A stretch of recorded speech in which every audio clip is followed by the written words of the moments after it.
bekerja secara efektif, efisien, serta meningkatkan produktivitas dalam organisasi. Nah, pelatihan ini juga dapat meningkatkan kolaborasi antar anggota tim, meningkatkan komunikasi, problem solving, dan juga motivasi di dalam organisasi tersebut.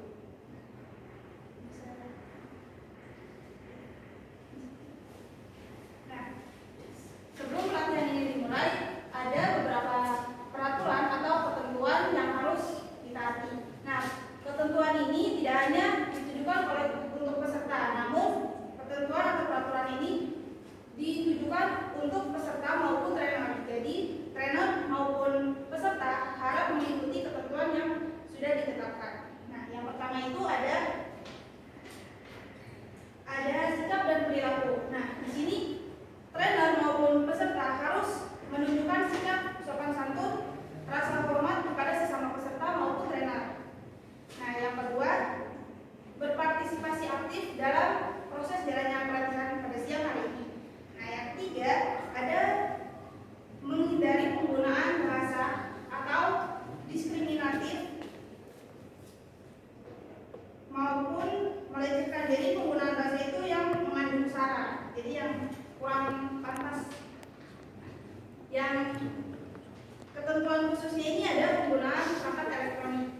Jadi untuk trainer maupun HP maupun peserta, mohon maaf, harap dinonaktifkan atau di silent aja, gak apa-apa, untuk tidak mengganggu jalannya pelatihan. Nah, penggunaan ponsel atau HP hanya diperbolehkan pada saat jam istirahat atau ada hal-hal yang mendesak. Terus untuk dokumentasi itu harus seizin trainer. Nah, untuk informasi ataupun dokumentasi itu tidak boleh disebarkan tanpa seizin trainer. Nah, dokumentasi itu juga harus melalui izin dari trainer. Nah, harus menghormati privasi sesama peserta maupun trainer, dan juga tidak menyebarkan informasi atau dokumentasi. Dari ketentuan yang sudah saya jelaskan ini, apakah bisa disepakati atau bisa diterima? Oke, jadi sepakat ya? Terima kasih.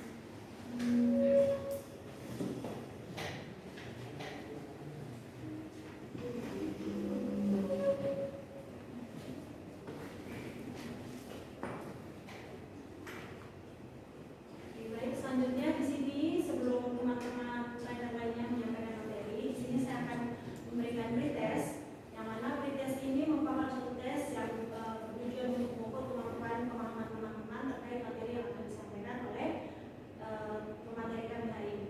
Nah, untuk bentuk pretestnya kali ini itu berbentuk Google Form, yang mana linknya bisa diakses oleh teman-teman di grup. Sebelumnya saya ingin bertanya, semuanya sudah masuk grup? Oke. Baik, untuk waktu pengerjaannya itu hanya 5 menit saja. Untuk pengerjaannya teman-teman bisa dimulai dengan menuliskan identitas terlebih dahulu. Kemudian saya harap teman-teman bisa membaca secara cermat dan teliti terkait pertanyaan-pertanyaan yang ada di Google Form tersebut. Kemudian memilih salah satu jawaban yang menurut teman-teman sesuai dengan pemahaman kalian ya. Silakan dibuka grupnya.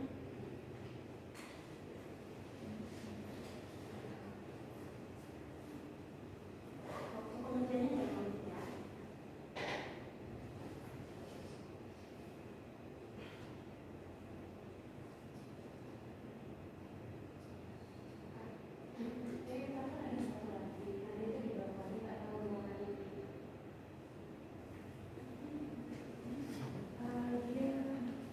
Di bawah. Iya, di bawah di dekat kursi ini.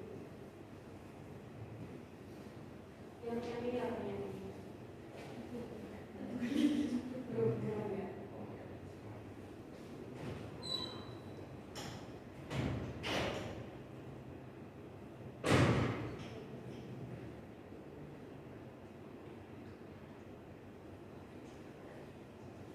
Teman-teman, bisa kita bisa berteman yang satu dulu nih, masih belum.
mereka inginkan. Nah, tim memiliki bentuk, misi, dan durasi yang beragam. Apa sih yang membedakan tim dengan individu? Individu itu merupakan perseorangan orang atau hanya terdiri dari satu orang aja. Nah, individu ini memiliki karakteristik yang berbeda. Karakter itu di setiap orang itu memiliki karakter yang berbeda-beda. Nah, di sini ada karakteristik tim menurut Schermerhorn. Karakteristik tim itu memiliki tujuan akhir yang jelas dan dinilai. Nah, pelaksanaan tugas atau task driven, struktur berorientasi hasil, kemampuan dan kecepatan anggota kelompok dan dalam bekerja keras, iklim kolaboratif, standar tinggi, keberhasilan, kemampuan dan dukungan pihak luar, pengarahan kuat dan berprinsip. Nah, di dalam karakteristik tim ini ada beberapa jenis tim. Yang pertama itu ada tim problem solving, tim self manage, dan yang ketiga itu tim cross fungsional. Nah, sebelum memasuki pada poin selanjutnya, simak dulu video ilustrasi berikut.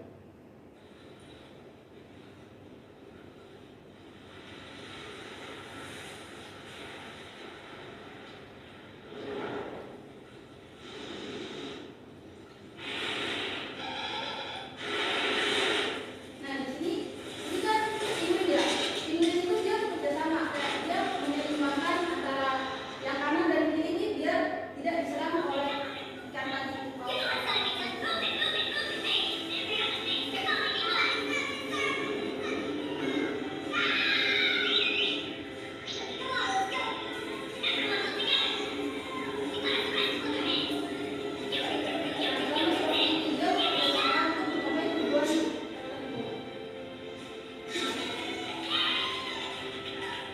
Bersama tim kita menjadi kuat kayak seperti ini.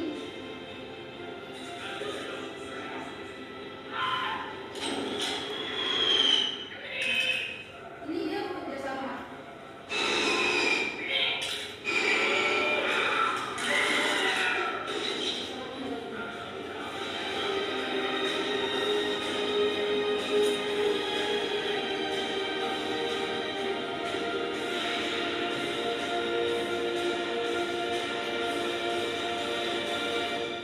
Nah, dari video ini kita bisa menyimpulkan bahwa kerjasama di dalam tim itu bisa menghasilkan hasil yang sesuai dengan ekspektasi kita. Jadi kalau misalkan kita kompak, kita bekerja sama dengan baik, itu pasti menghasilkan hasil yang baik juga. Jadi kalau misalkan kita di dalam tim itu yang ini kerjanya baik, tapi yang ini kurang baik, pasti hasilnya itu kayak kurang sesuai dengan ekspektasi kita. Selanjutnya ada perbedaan tim dan individu dalam kolaborasi. Nah, di dalam kolaborasi ini, tim itu di dalam tim, anggota tim itu bekerja sama untuk meningkatkan hubungan. Jadi mereka ini bisa bekerja sama, bisa meningkatkan hubungan melalui pengalaman dan usaha bersama. Nah, sedangkan individu, mereka itu bisa meningkatkan kolaborasi ini dengan cara berinteraksi dengan rekan atau teman-teman. Jadi misalkan kita meminta saran dari teman atau rekan-rekan kita yang lain. Yang kedua ada pengambilan keputusan. Di dalam tim, keputusan itu diambil secara bersama-sama atau tidak hanya satu orang aja yang mengambil keputusan. Nah, sedangkan di dalam individu itu keputusan itu berada pada tangan kita atau sepenuhnya itu kita yang mengambil keputusan tanpa kita mendapatkan saran dari orang lain.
lagi. Jadi kita termotivasi kayak gimana nih caranya biar saya bisa mendapatkan hal yang lebih baik dari sebelumnya. Dan evaluasi itu bisa memberikan motivasi untuk diri kita. Yang kelima ada produktivitas. Dalam individu, produktivitas itu kan ada ya, individu yang bekerja sama-sama itu dia nggak fokus pada tugas-tugas tertentu. Kayak misalkan ini ada tugas kuliah, terus temannya ini ngajak, kayak ayo kita ngerjain bareng-bareng, itu dia bilang ayo, tapi pas ngerjainnya itu dia nggak fokus, dia lebih fokus kerja sendiri. Nah tapi di produktivitas ini dalam tim itu juga dibutuhkan karena pembagian tugasnya itu berdasarkan keahliannya masing-masing. Jadi kayak di dalam tim itu kan ada yang memiliki keahlian ini, dan ini. Jadi tugasnya itu dibagi berdasarkan keahlian yang kita miliki. Yang keenam ada tanggung jawab. Nah, dalam individu tanggung jawab itu kita yang pegang, sepenuhnya kita, sama kayak pengambilan keputusan. Itu tanggung jawab dan pengambilan keputusan itu hampir sama-sama dipegang kendalinya oleh kita. Nah, sedangkan di dalam tim tanggung jawab itu diberikan kepada masing-masing anggota untuk mencapai tujuan tertentu. Jadi ini dia memiliki tanggung jawab ini. Tapi itu hasilnya itu untuk mencapai hasil tersebut itu kita bekerja sama untuk mencapai hasil tersebut. Tapi tanggung jawabnya itu diberikan secara perseorangan. Yang ketujuh ada pengembangan keterampilan. Nah, di dalam tim ini pengembangan keterampilan kita bisa belajar melalui rekan yang lebih mengetahui atau lebih ahli dalam bidang keterampilan yang ingin kita dalami atau kembangkan. Kalau yang individu itu untuk mengembangkan keterampilan itu mungkin kita bisa lebih fokus apa yang kita ingin kembangkan. Jadi kalau misalkan kita mau kembangkan sesuatu, itu kita bisa belajar apa yang ingin kita kembangkan. Yang ke-8 ada manajemen waktu. Di dalam tim maupun individu itu manajemen waktu ini sangat penting. Di dalam tim kita harus mempertimbangkan jadwal orang lain, karena di dalam tim itu kan terdiri dari beberapa individu, di mana individu tersebut memiliki kegiatan yang berbeda-beda, sehingga jadwalnya juga kan berbeda-beda. Misalkan saya kosong, hari ini nggak ada jadwal apa-apa, tapi si Ina ini memiliki jadwal mungkin dari pagi sampai siang, sehingga saya harus mempertimbangkan jadwal saya dengan jadwal dia. Sedangkan di dalam individu itu dia memiliki kendali, kita yang punya kendali kapan kita mau mengerjakan sesuatu itu tanpa mempertimbangkan jadwal lain. Apakah bisa dipahami? Terima kasih. Selanjutnya ada tim building.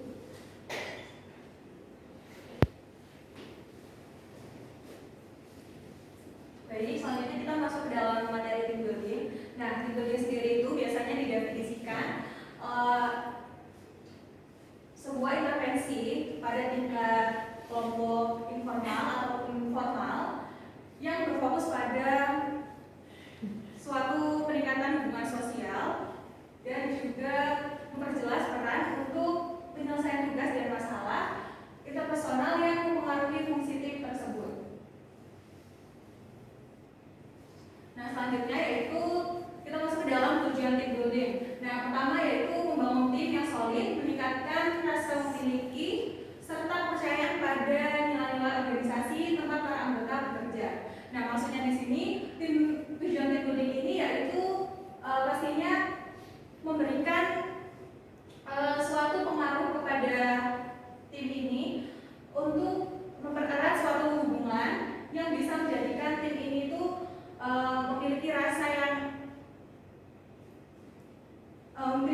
empati yang tinggi satu sama lain, seperti itu. Yang kedua yaitu membangun semangat kebersamaan dengan prinsip seimbang antara leadership dan followship perusahaan. Nah, di sini maksudnya di dalam tim building ini antara leadership atau pemimpin dan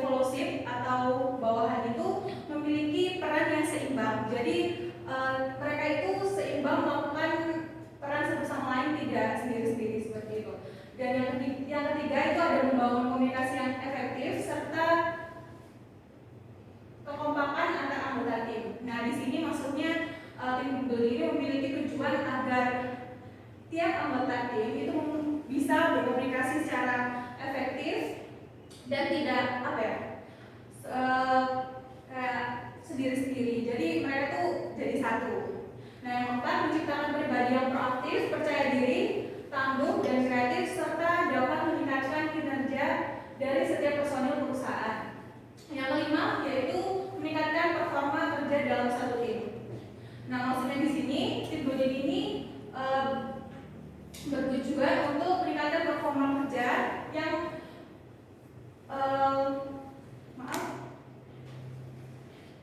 meningkatkan performa yang menjadikan sebuah tim ini bisa berjalan lancar. Selanjutnya, manfaat tim building yaitu yang pertama yaitu saling mengenal. Pastinya di sini kita kalau misalkan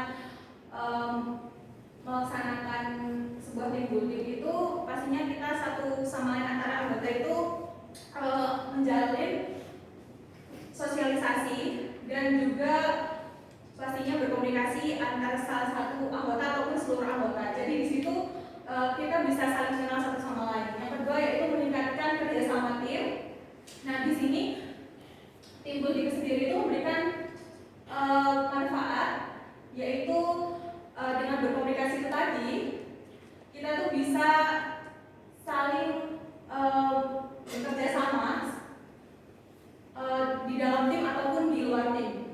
Nah, yang ketiga membantu mendorong kompetisi sehat antar karyawan. Nah, di sini yang dimaksud dengan kompetisi itu untuk kompetisi di sini itu cara supaya antar anggota tim ini bisa produktif dan juga mereka itu agar bisa memikirkan cara bagaimana sih penyelesaian masalah yang memang tepat untuk mereka hadapi untuk menyelesaikan permasalahan tersebut. Yang keempat yaitu meningkatnya moral dan motivasi. Nah, di sini maksudnya itu mereka dengan bekerja sama melalui building tadi, mereka juga merasa termotivasi dan juga tahu cara menghargai satu sama lain. Dan yang kelima itu produktivitas dan kreativitas yang meningkat. Nah, di sini mereka karena bekerjanya bersama tim, mereka itu meningkatkan produktivitas mereka. Jadi mereka itu pasti akan berusaha aktif dan memberikan pendapat-pendapat mereka itu di dalam tim. Next yang selanjutnya, nah kita masuk ke dalam tipe-tipe team building. Nah, team building sendiri ini tipe-tipe atau jenis-jenisnya itu bisa kita bedakan menjadi dua. Yang pertama itu ada personality based dan yang kedua ada activity based. Nah, untuk personality based sendiri ini merujuk pada suatu jenis team building yang mendorong untuk lebih mengenal kepribadian salah satu dari anggota, maksudnya dari diri sendiri ataupun dari anggota yang lain. Jadi di sini contohnya itu mungkin kita disuruh untuk memperkenalkan diri di dalam suatu tim dan selanjutnya itu anggota yang lain mendengarkan dan juga mengingat, lalu untuk melihat apakah memang satu tim ini sudah mengenal satu sama lain, mungkin nanti akan ditanyakan nama ataupun usia ataupun dan lain sebagainya. Memang mereka di dalam satu tim itu sudah cukup mengenal satu sama lain atau belum. Yang kedua itu activity based. Nah, activity based ini biasanya kegiatan fisik yang biasanya dilakukan di luar ruangan. Nah, contohnya itu seperti pada tim ini tuh mereka diberikan suatu kompetisi yang memang mereka itu dibutuhkan pendapat satu sama lain. Jadi mereka itu nanti akan berusaha memberikan pendapat satu persatu di luar sana untuk memecahkan teka-teki, misalnya seperti itu. Baik, untuk materi sesi pertama ini sudah selesai. Apakah ada yang ingin ditanyakan?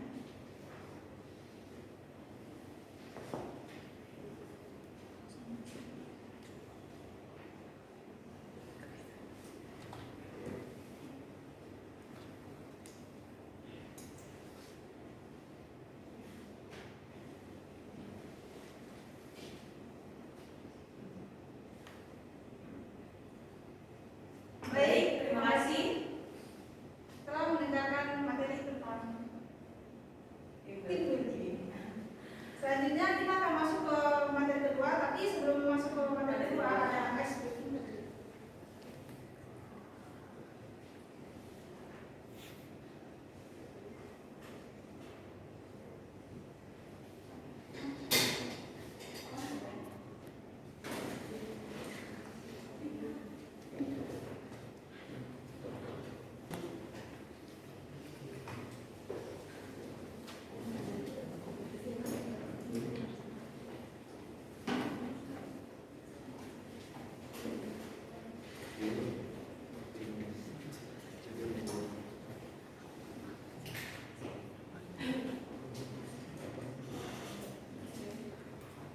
Baik, selanjutnya kita akan masuk ke dalam ice breaking. Nah, di sini saya akan menjelaskan tata cara permainannya. Yang pertama nanti, ini kan pesertanya ada 6 ya. Nanti kita bagi menjadi 2 pasang. Selanjutnya nanti kalian diminta untuk yang satu itu untuk menjadi peraga dan yang satunya itu pemberi clue. Ya. Jadi di sini aku ada bocoran. Jadi nanti gambarnya itu nanti berhubungan dengan yang ada di sini. Ya, yang ada di sini. Jadi di situ kayak dia tuh main gamenya itu kayak ya gambar, tapi kita berubah dengan cara memperagakannya. Gitu. Mungkin bisa sekarang bisa pilih dulu kelompoknya dua orang. Silakan. Oke, sudah mungkin sudah paham atau perlu kita contohkan terlebih dahulu?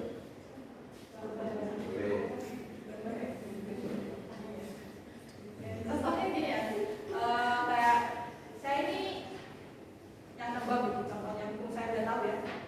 Jadi nanti akan dikasih di atas ini, terus saya akan meragakan tentang gambar ini. Contoh. Terus kita coba kayak apa kelinci, apa kayak gitu, sampai benar. Nah nanti itu ada waktunya. Siapa yang menang?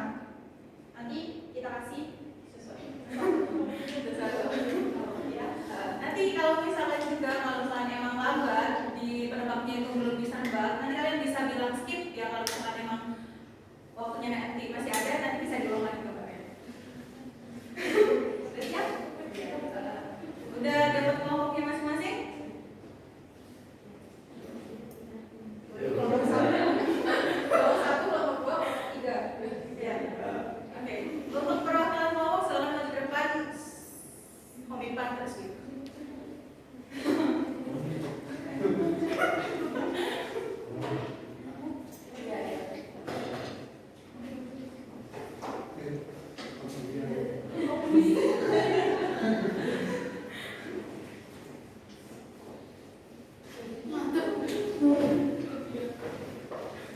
Sini ada. Oke, komitmen baru ya. Ya. Oke, pertama. Oke, berarti yang main pertama Adin. Ayo, silakan.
kalkulator.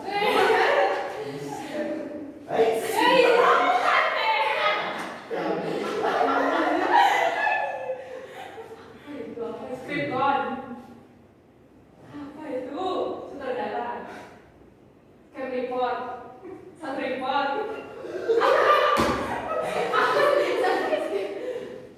Lagi kamu. Apa gunanya?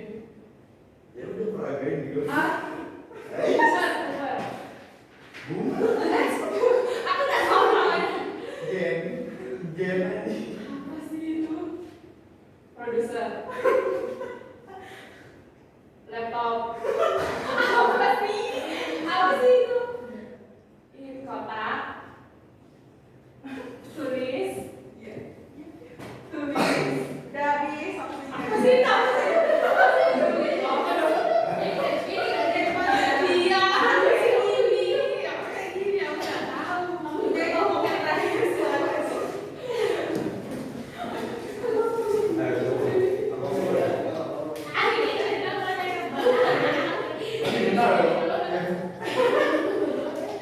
Sudah siap? Sudah. Oke, waktunya 1 menit. Mulai dari sekarang. Adit, semua. Begitu sih Pak. Apa tuh? Lighting.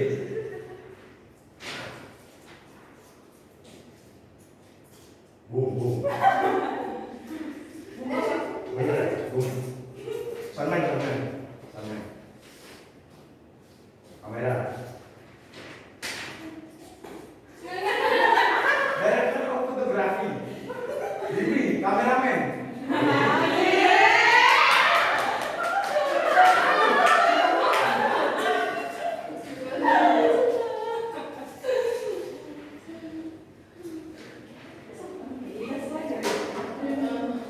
Oke. Baik, jadi pemenangnya tadi kelompok ketiga ya.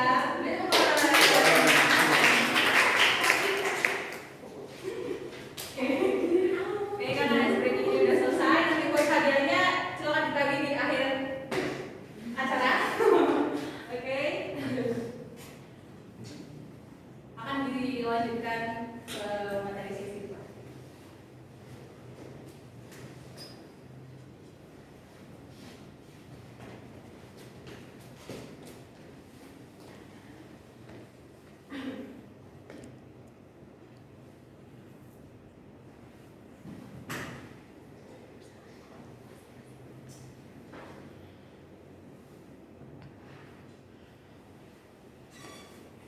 Ya, mungkin tiba waktunya kita akan memasuki materi sesi 2 gitu kan.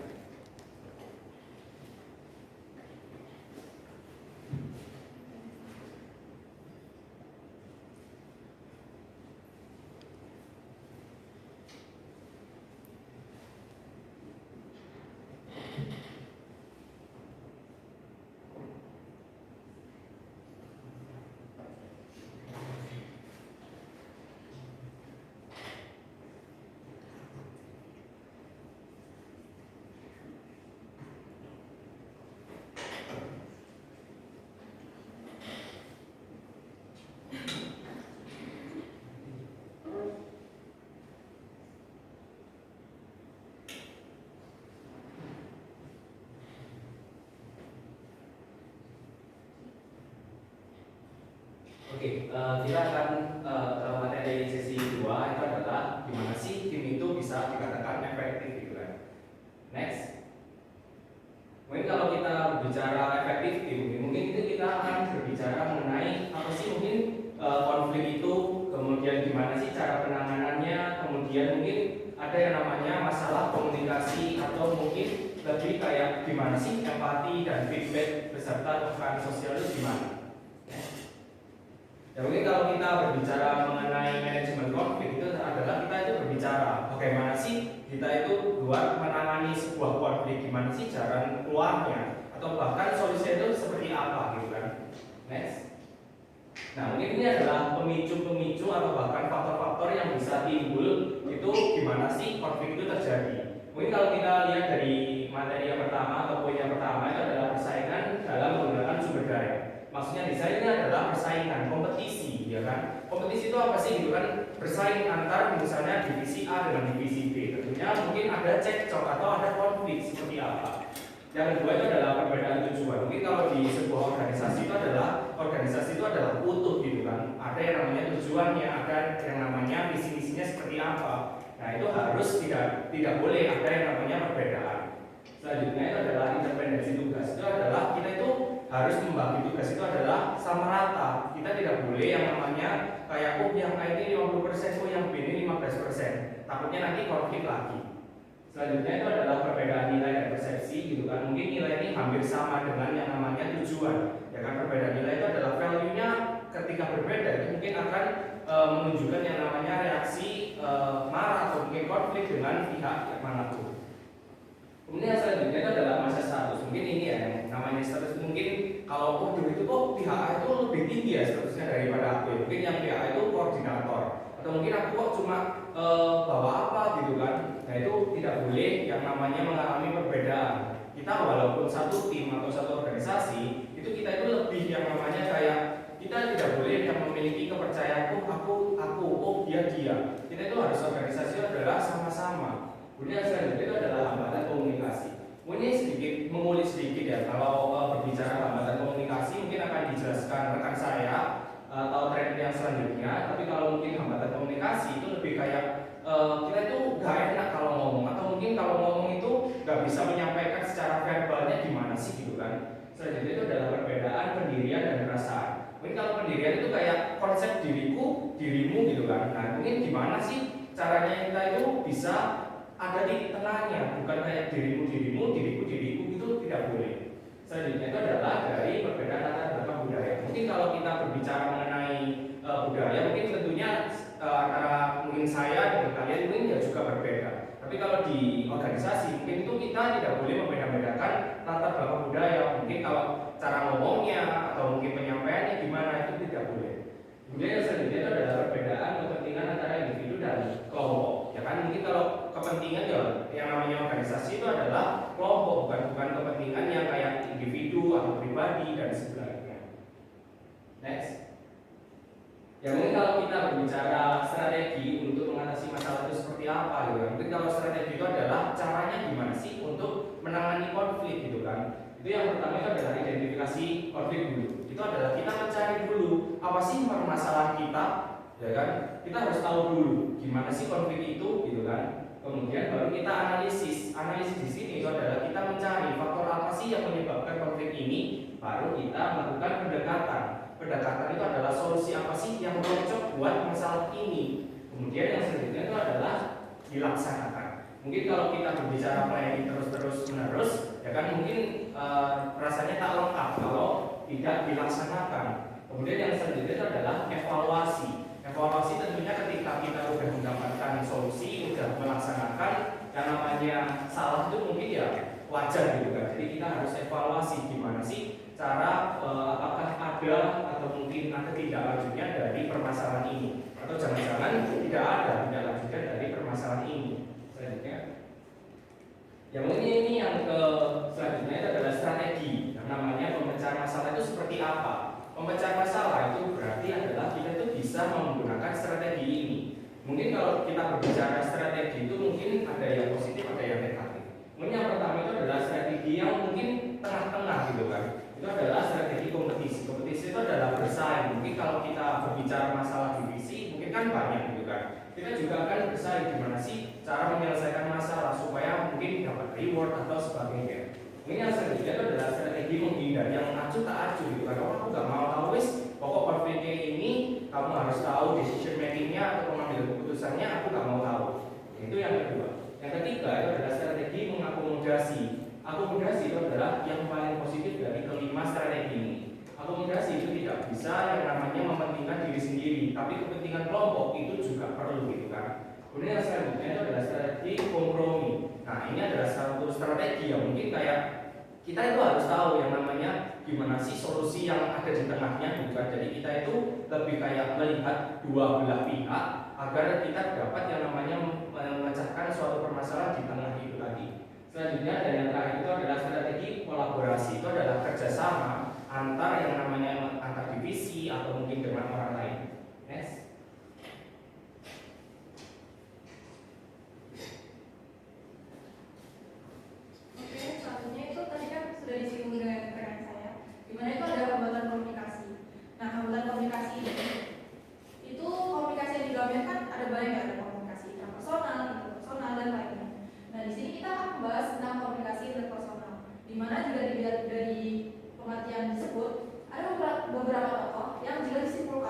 pengertian dari komunikasi interpersonal itu merupakan proses untuk membangun sebuah hubungan komunikasi di mana di dalamnya itu terdapat komunikator sebagai penyampai pesan dan komunikan sebagai penerima pesan.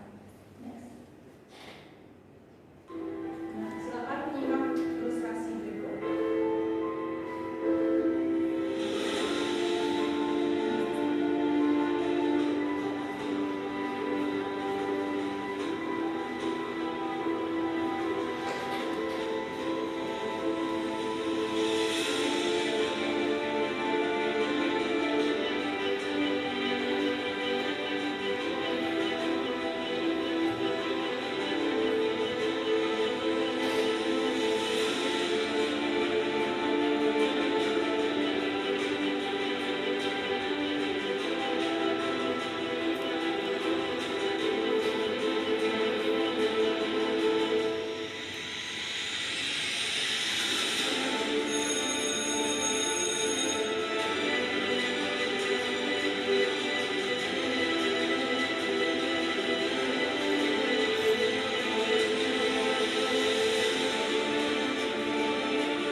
fleksibel, kita harus dapat menerima pendapat dari orang lain. Gitu. Yang selanjutnya ada sikap positif. Di dalam sikap positif ini terdapat dua dimensi. Yang pertama, kita harus menilai diri kita itu positif. Selanjutnya yang kedua, baru kita mengekspresikannya dalam bentuk komunikasi. Next. Selanjutnya ada empati. Empati ini lebih singkatnya itu merasakan apa yang orang lain merasakan. Nah, selanjutnya ini akan ada video ilustrasi lagi. Silakan ditonton terlebih dahulu.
Di dalam video tersebut itu terdapat kepekaan sosial, kepekaan lingkungan, yang dimana di dalamnya itu juga terdapat empati. Bisa lebih realnya dicontohkan bahwa yang tadi dijelaskan oleh rekan saya, bahwa di dalam organisasi itu ada sebuah kelompok dan sebuah tujuan. Nah, contohnya itu di UKM Simedek sendiri kan sudah ada per divisi kan. Nah, dimana setiap divisi itu nggak hanya terdiri dari satu orang saja. Nah, di situ kita bisa terapkan bahwa contohnya kita kan memiliki tujuan nih, setiap divisi memiliki tujuan dan kita tuh harus bekerja sama. Dimana kalau kita melihat teman kita yang kesusahan, kita akan lebih baiknya untuk membantu atau berempati agar tujuan kita itu sama-sama tercapai. Nah, selanjutnya ada cara membangun hubungan. Yang pertama ada membangun komunikasi yang efektif yang sudah saya jelaskan tadi.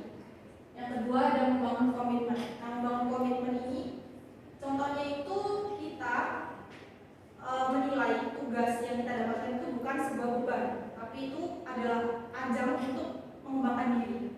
Nah, di mana kita akan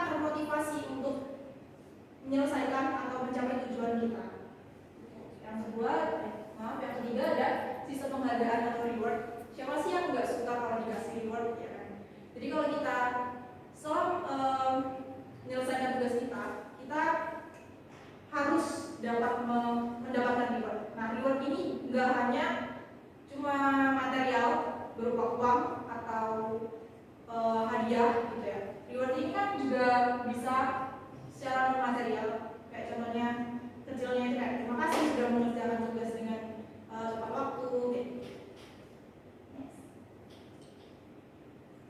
Apakah ada pertanyaan? Tidak ada? Baik, kalau tidak ada pertanyaan, maka sesi kedua akan kami akhiri. Terima kasih.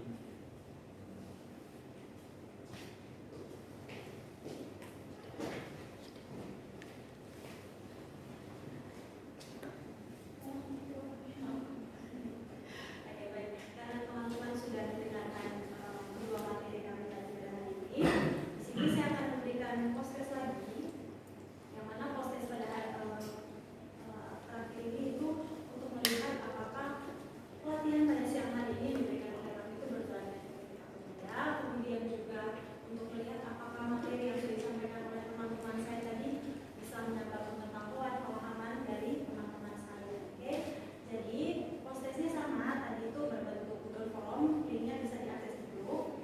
Kemudian untuk waktu pengerjaannya saya kasih 10 menit ya. Dan untuk cara mengisinya, saya rasa teman-teman sudah tahu ya, dimulai dari identitas dan juga saya minta teman-teman untuk membaca dengan teliti dan cermat terkait pertanyaan-pertanyaan yang ada. Dan pastikan setelah mengisi soal-soal tersebut, saya minta teman-teman memastikan dengan baik apakah jawaban teman-teman sudah tersansumit atau tidak. Terima kasih. Dari sekarang.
Baik, untuk teman-temannya bisa maju.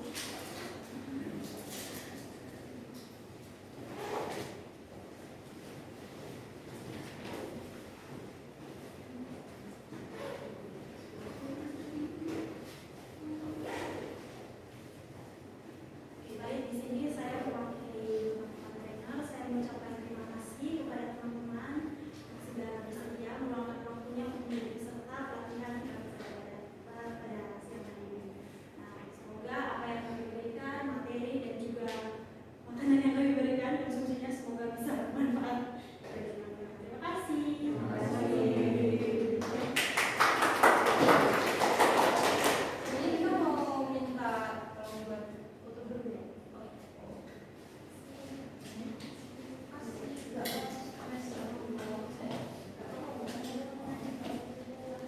Oh.